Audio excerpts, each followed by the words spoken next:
Welcome to lecture number 3 of Introduction to Software Development. Previous lecture में हमने SDLC को in detail देखा था और इसकी तमाम स्टेजेस का एक समराइज्ड ओवरव्यू किया था। आज के लेक्चर में हम SDLC की तमाम स्टेजेस को इन डिटेल अंडरस्टैंड करेंगे with the help of examples. So very first stage is requirement gathering. Requirement gathering, जैसे कि इसका नाम ही सजेस्ट कर रहा है कि इस फेज़ में हम सॉफ्टवेयर की रिक्वायरमेंट्स गैदर करेंगे, वो रिक्वायरमेंट्स जो कि इस सॉफ्टवेयर को बनाने के लिए प्री रेक्विजिट्स हैं। हम डिटरमिन करेंगे वो नीड्स जो कि ये सॉफ्टवेयर अचीव करना चाह रहा है, वो प्रॉब्लम्स यूज़र्स की डिटरमिन करेंगे जिसको ये हमारी सॉफ्टवेयर प्रोडक्ट सॉल्व करेगी। तो रिक्वायरमेंट गैदरिंग की स्टेज में हमारे पास दो सिनेरियोज़ हो सकते हैं। या तो ऐसा हो सकता है कि हम from scratch brand new software product बनाने जा रहे हैं फ़र्स्ट टाइम, या फिर ऐसा हो सकता है कि हमने ऑलरेडी एक सॉफ्टवेयर प्रोडक्ट बनाई है और हम उसका कोई फ़ीचर अपडेट करना चाह रहे हैं या कोई उसके अंदर इम्प्रूवमेंट करना चाह रहे हैं, तो फिर भी हम सॉफ्टवेयर गैदरिंग की हम फिर भी रिक्वायरमेंट्स गैदरिंग की स्टेज को कंसल्ट करेंगे। अब हम रिक्वायरमेंट्स गैदर कैसे करते हैं सॉफ्टवेयर की। नंबर 1 इज़ कि हम एंड यूज़र्स तक रीच आउट करते हैं। अगर तो ये हमारी एग्जिस्टिंग प्रोडक्ट है तो हम जो यूज़र्स हैं उन तक रीच आउट करेंगे। अगर ब्रांड न्यू है तो पोटेंशियल यूज़र से कंसल्ट करेंगे जो कि इन फ्यूचर हमारी प्रोडक्ट यूज़ करेंगे। हम उन यूज़र्स के साथ 1-on-1 इंटरव्यूज़ कर सकते हैं, उनसे उनके व्यूज़ ले सकते हैं, उनसे कुछ क्वेश्चंस कर सकते हैं, फ़ीडबैक ले सकते हैं अपने आइडियाज़ के ऊपर, उनकी प्रॉब्लम्स के बारे में thoroughly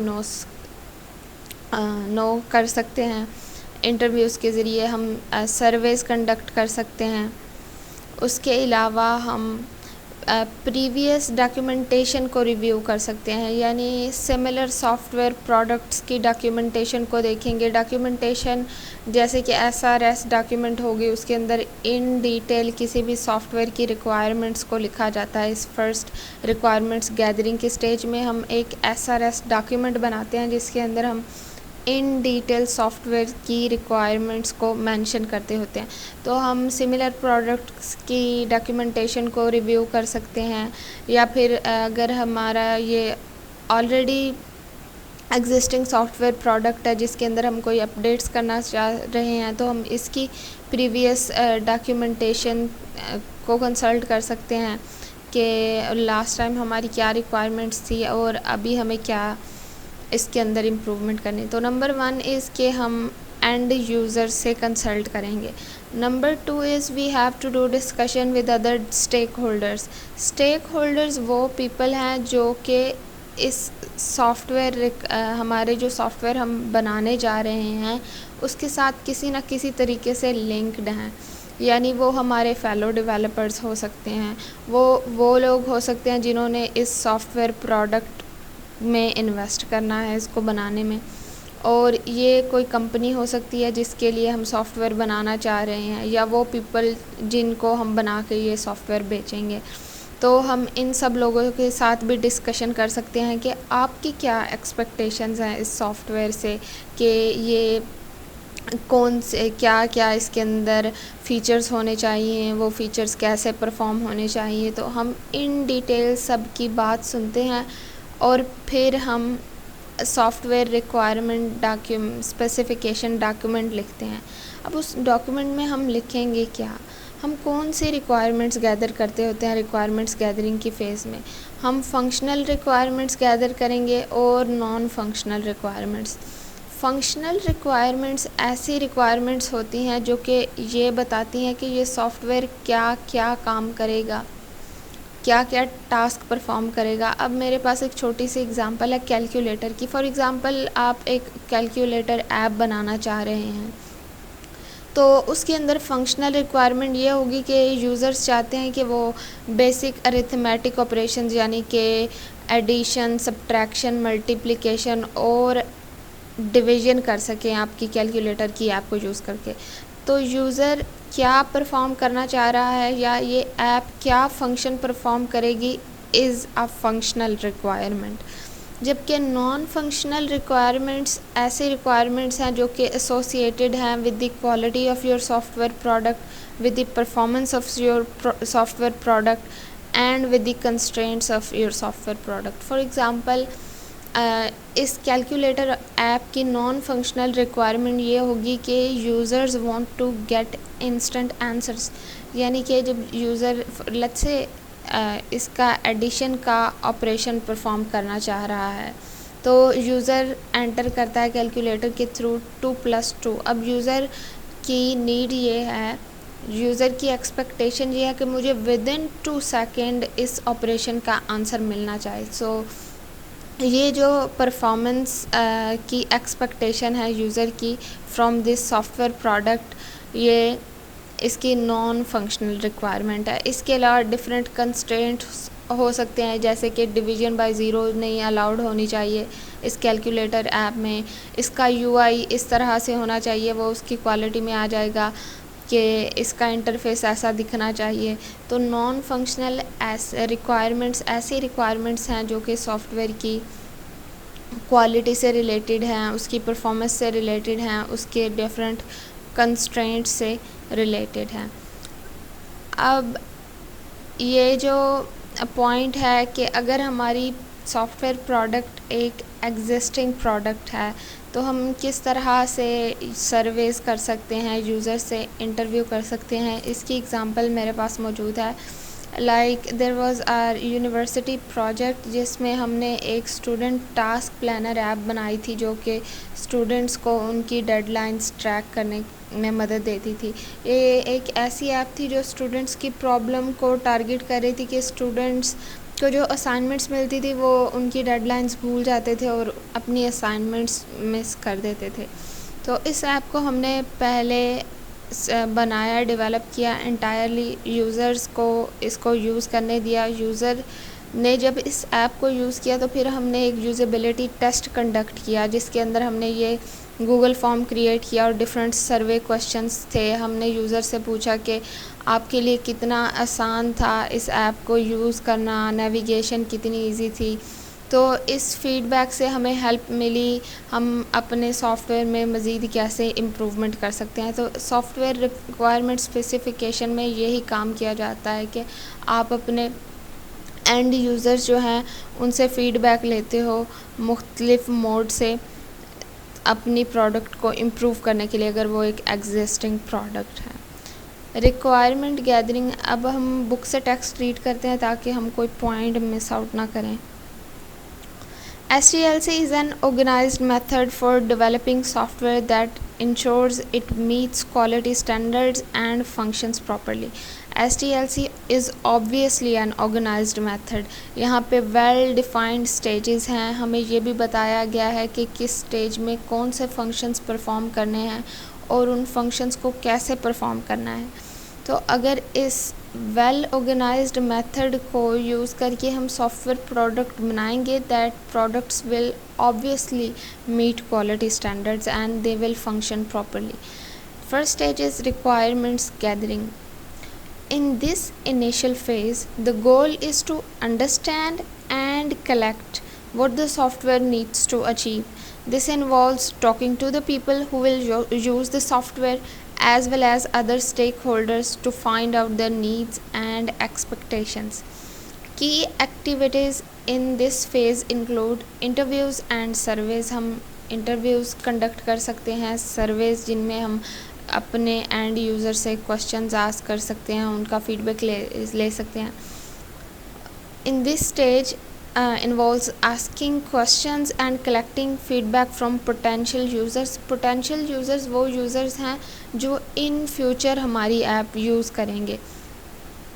potential users to understand their needs and preferences. Observations, watching how users interact with current systems. अब आपकी कोई एग्जिस्टिंग प्रोडक्ट है तो आप 1-on-1 इंटरव्यूज़ यूज़र के साथ करते हैं और आप मे बी उनको बोल सकते हैं कि हमारे सामने इस ऐप को यूज़ करें, और फिर ड्यूरिंग दैट टाइम जब वो आपकी ऐप को यूज़ करें तो आप उनके बिहेवियर्स को ऑब्ज़र्व करते हैं.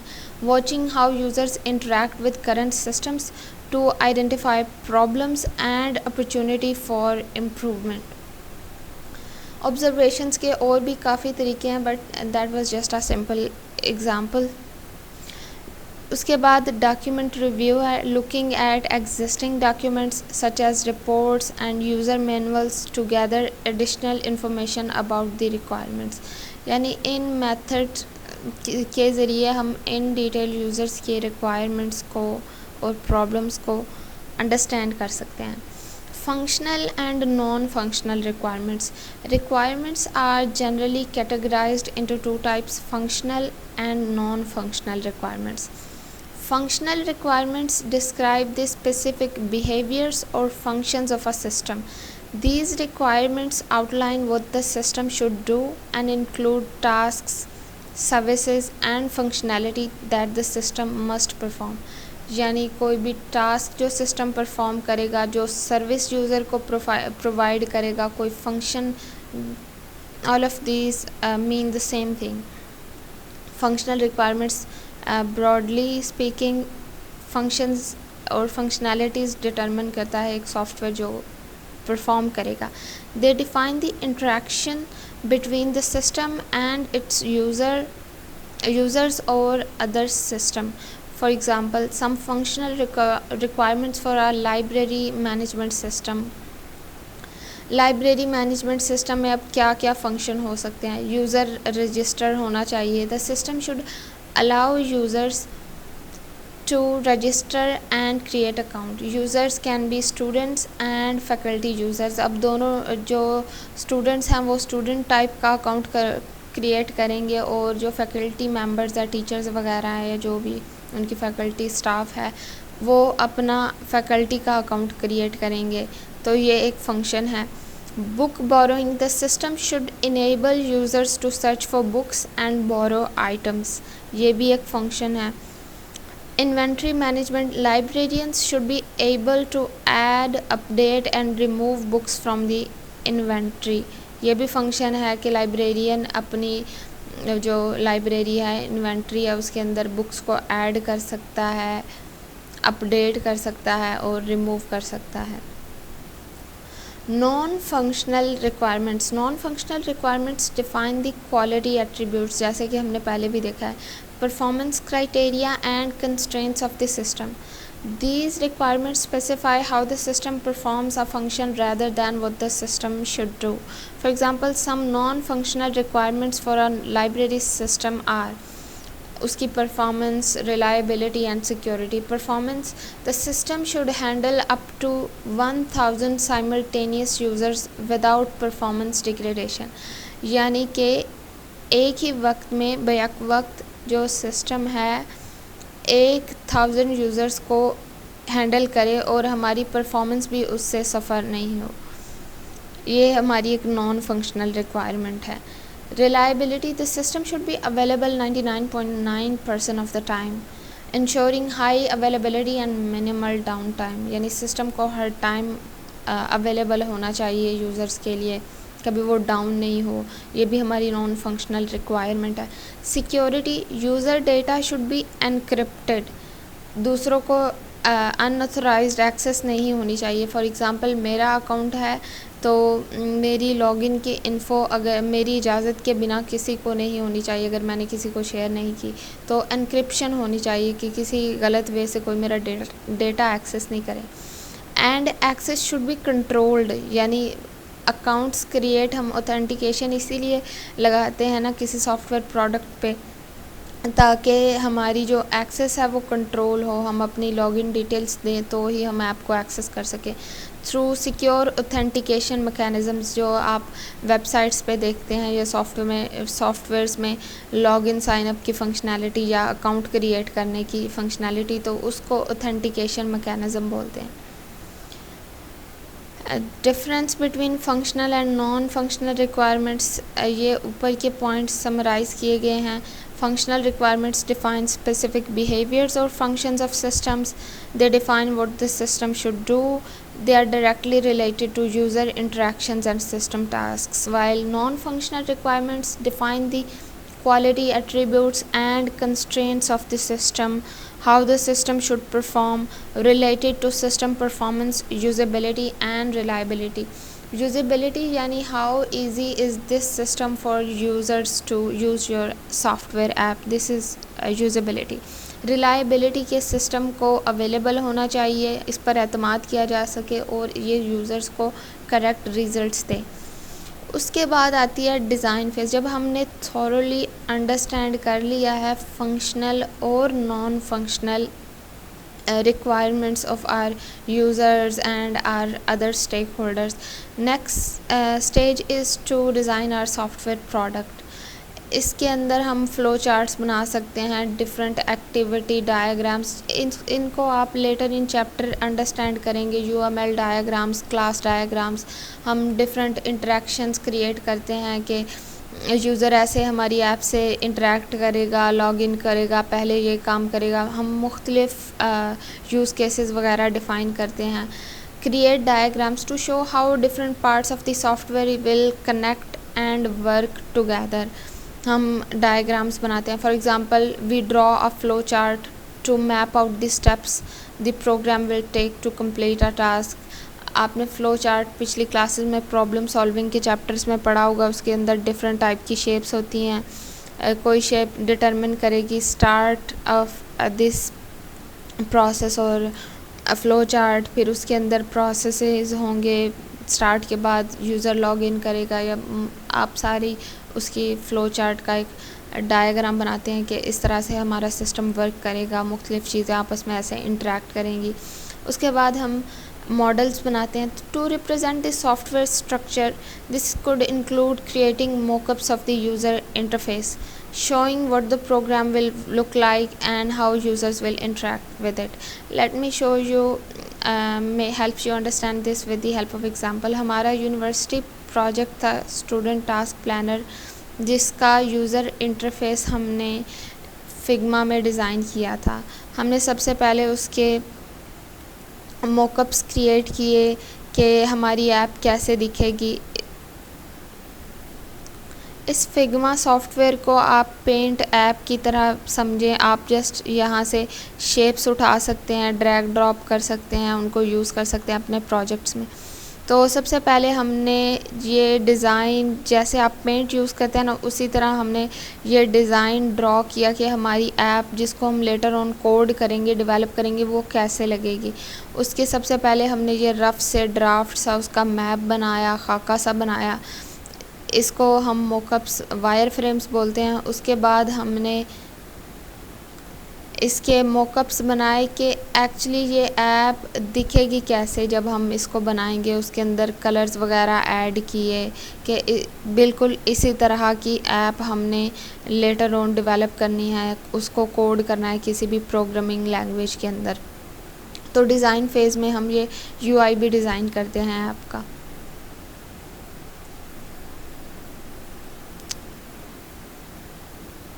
उसके बाद प्लान, डेवलप, मॉडल्स ये हो गया। Plan the architecture to decide the overall structure of the software including how different components will interact. This helps ensure that the program is organised and functions smoothly. ये structures और UML diagrams, class diagrams आप इस chapter के में पढ़ेंगे later on, इसी chapter में। Specify requirements to define clearly what each part of the software needs to do, ensuring that all features are planned out and nothing is overlooked. यानी कि design phase में हम diagram create करते हैं, अपना एक मैप सा, खाका सा बनाते हैं अपनी सॉफ्टवेयर प्रोडक्ट का, उन रिक्वायरमेंट्स की बेस पे जो हमने रिक्वायरमेंट्स फ़ेज़ में गैदर की थी। और उसके बाद हम यहाँ पे जैसे लिखा हुआ है, think of this phase like designing a new house. You need blueprints, आपको एक खाका चाहिए घर बनाने से पहले, या नक्शा चाहिए, to show where the rooms and furniture will go before you start building. So design phase में हम यही करते हैं। उसके बाद है कोडिंग या डेवलपमेंट की phase. Based on the design specifications which outline what the software should do and how should it look, programmers translate the specifications into a programming language. हम किसी भी प्रोग्रामिंग लैंग्वेज को यूज़ करके फिर अपने actual software को develop कर सकते हैं। अभी जैसे हम देख रहे हैं ना, हम तो एक फ़्लो के साथ रिक्वायरमेंट के बाद डिज़ाइन की फ़ेज़ में गए हैं और उसके बाद कोडिंग हमने की है, लेकिन इसके बाद इस टॉपिक के बाद आप डिफरेंट सॉफ्टवेयर डेवलपमेंट के मॉडल्स पढ़ेंगे, जिसके अंदर आपको पता चलेगा कि क्या आप डिज़ाइन फ़ेज़ से दोबारा रिक्वायरमेंट फ़ेज़ में स्विच कर सकते हैं। कुछ मॉडल्स ऐसे हैं जो आपको अलाउ करते हैं, कुछ मॉडल्स नहीं।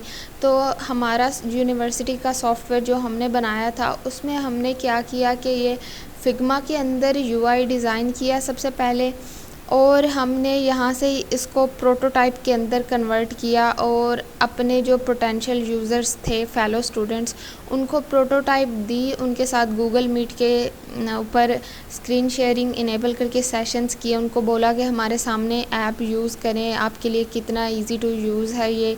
तो हमने उनके बिहेवियर्स को ऑब्ज़र्व किया, उनका फ़ीडबैक लिया। तो फिर हम डिज़ाइन फ़ेज़ से दोबारा रिक्वायरमेंट स्पेसिफ़िकेशन की फ़ेज़ में गए। हमने अगेन अपनी रिक्वायरमेंट्स रिवाइज़ की, तो अपने डिज़ाइन को इम्प्रूव किया। फॉर एग्ज़ाम्पल हमारा लॉगिन रजिस्टर पेज यहाँ पे अगर मुझे मिले, तो ये सारी की सारी ऐप का कलर पहले ब्लू था और इसका इंटरफ़ेस कुछ ऐसे था। तो यूज़र्स को ये इंटरफ़ेस और कलर स्कीम वगैरह पसंद नहीं आई।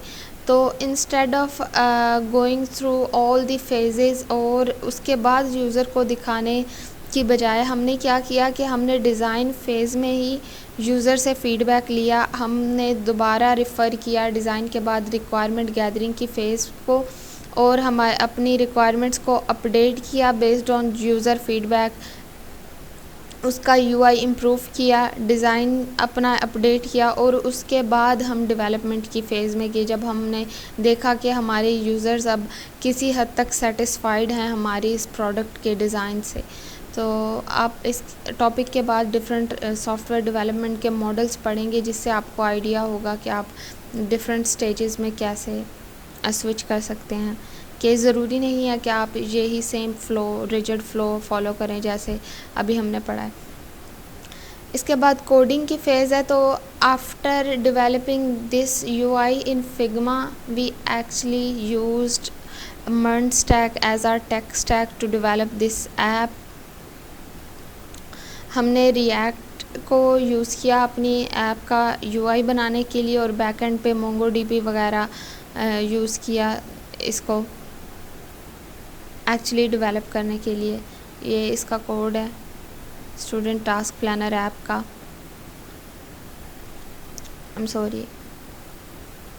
ये इसका बैकएंड का कोड है, और internet speed is a bit slow. In short के कोडिंग के फ़ेज़ में आप किसी भी प्रोग्रामिंग लैंग्वेज को यूज़ करके एक्चुअली अपनी ऐप को डेवलप करते हैं।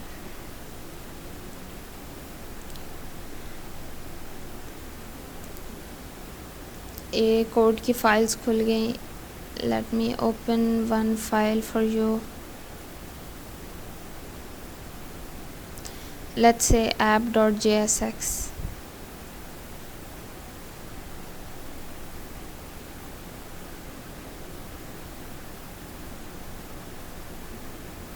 इंटरनेट की स्पीड बहुत स्लो है। तो ये हमने एक्चुअली फिर रिएक्ट को यूज़ करके अपनी ऐप का यूआई डेवलप किया, और बैकएंड पे MongoDB है जहाँ पे हम डेटा अपना सेव कर रहे थे। डेटाबेस के तौर पे हमने MongoDB को यूज़ किया।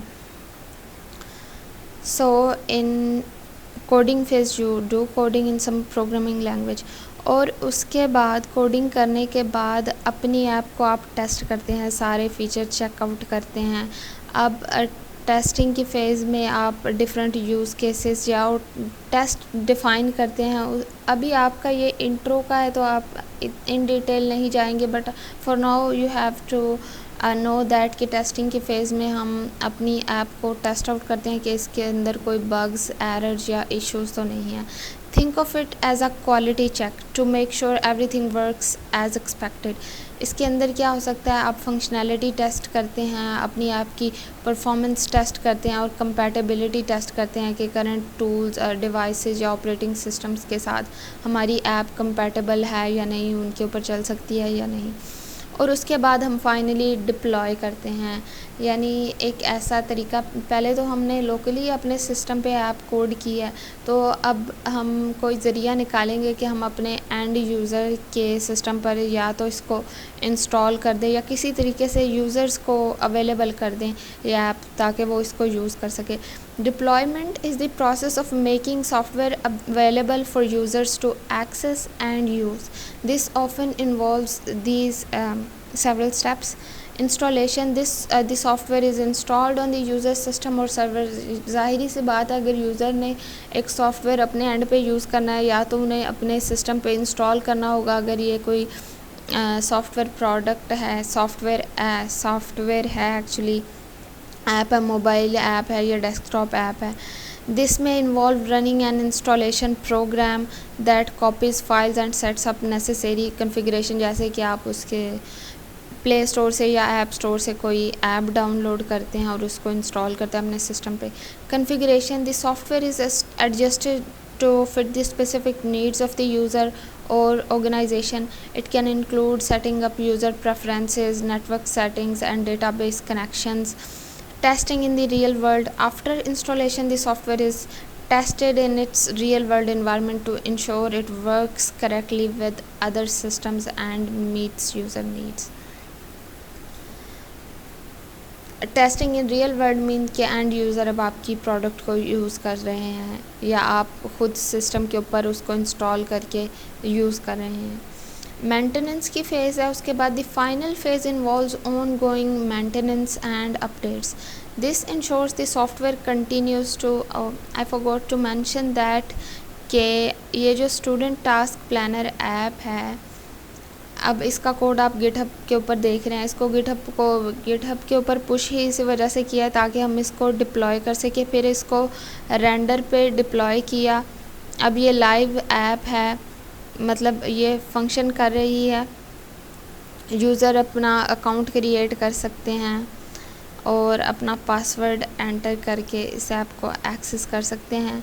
ये एक वेब ऐप है। इंटरनेट की स्पीड बहुत स्लो है।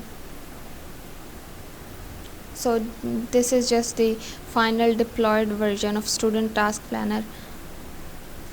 एंड ऑन गोइंग मेंटेनेंस में आप from time to time update करते रहते हैं अपनी सॉफ्टवेयर प्रोडक्ट में टेक्नोलॉजी चेंज की बेस पे। This ensures the software continues to function correctly and adapts to any changes in user needs or technologies। User need change हुई हैं तो ऑफ कोर्स आप सॉफ्टवेयर को अपडेट करेंगे, या कोई यूज़र ने बग आइडेंटिफाई किया है, जो भी यूज़र ने फीडबैक दिया है, या फिर जो टेक्नोलॉजी आप यूज़ कर रहे हैं जहाँ पे आपकी ऐप रन कर रही है वो टेक्नोलॉजी अपडेट हुई है, तो फॉर श्योर आपको अपनी ऐप अपडेट करना होगी ताकि यूज़र इसको यूज़ करते रहें। इसके बाद हम ये डेवलपमेंट मेथडोलॉजीज़ पढ़ेंगे जिसके अंदर हम डिफरेंट मेथड्स पढ़ेंगे, मॉडल्स पढ़ेंगे सॉफ्टवेयर डेवलपमेंट के। जो अभी अब मैंने आपको बात बताई कि क्या ये ज़रूरी है कि ये जो ऑर्डर हमने देखा है कि रिक्वायरमेंट के बाद डिज़ाइन फेज़ में जाएं, उसके बाद मतलब ये इसी हायरार्की को फॉलो करें या हम इस ऑर्डर को चेंज करते हैं। इसी क्वेश्चन का जवाब आपको नेक्स्ट लेक्चर में मिलेगा।